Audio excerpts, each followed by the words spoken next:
Now, please make welcome from Nacogdoches, Texas, the one and only phone prankster, Willie P. Richardson.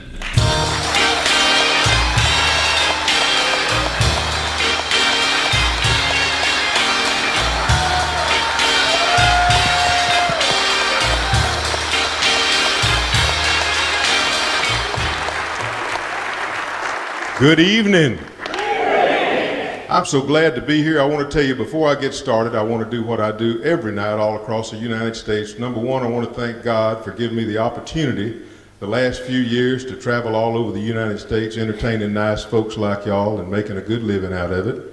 I want to thank my family back in Nacogdoches, Texas for continuing to support me. And I want to thank each and every one of y'all for taking the time to come out and see me tonight. I appreciate it. You give yourselves a big hand. I appreciate you being here.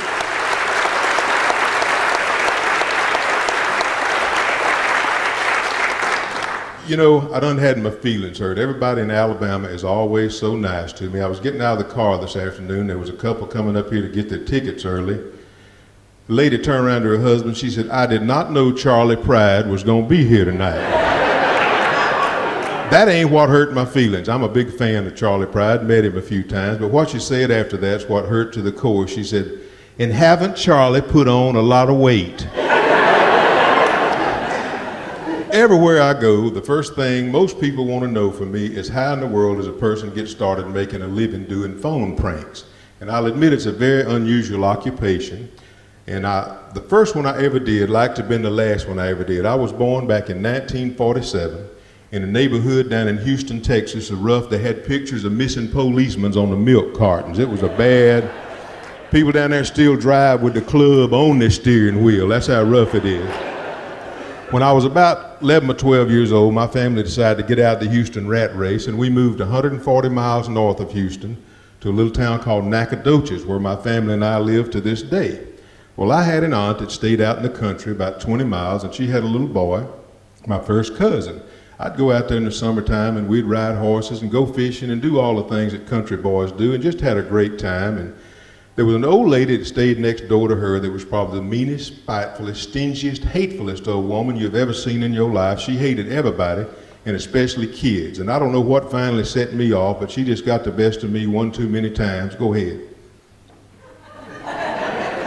Thank you. And I told my little cousin, I said, if you would go over there and get in her house and act like you want to visit her son, I'm fixing to get her back for everything she's ever done to us. So he managed to get in.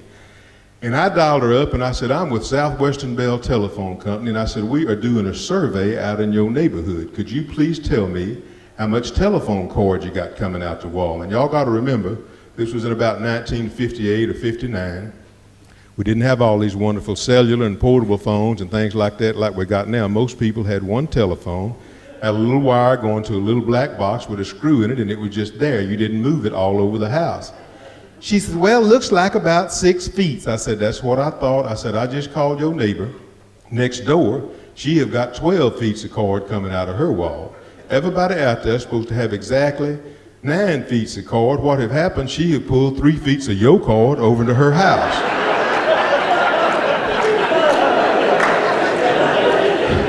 Well, she was just stupid enough to believe me and stingy enough. That just aggravated her to death. She said, what you gonna do about it? And I said, well, couple of things. I can send a truck out there and it's going to cost you a pretty large service charge.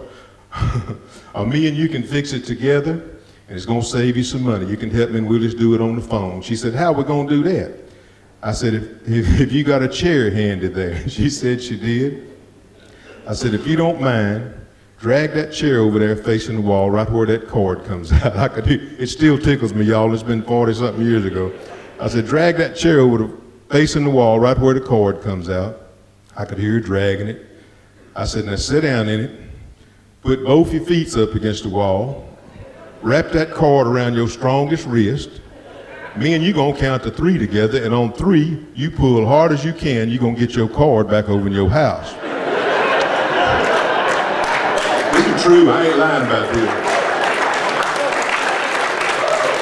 this. We started counting together slowly, 1, 2, I could hear it grunting and groaning and carrying on. All of a sudden the line went dead.